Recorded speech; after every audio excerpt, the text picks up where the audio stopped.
Informasi pertama akan kami awali dari Kota Palembang.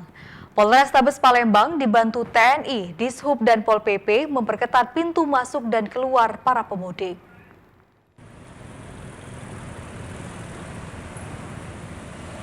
Pos penyekatan yang didirikan depan Dekranasda Palembang dijaga ketat oleh petugas untuk mencegah keluar dan masuknya para pemudik ke Kota Palembang. Saat ini, Kota Palembang masih dalam posisi zona merah, sehingga untuk mencegah timbulnya klaster baru COVID-19 di Kota Palembang, seluruh pemudik yang masuk ke Kota Palembang maupun yang mau keluar dari Kota Palembang diperiksa kelengkapan surat-suratnya. Menurut Kapos OPS Poskotis Ketupat Lebaran, Kompol Endro, posko ini akan terus berjalan sampai 17 Mei mendatang.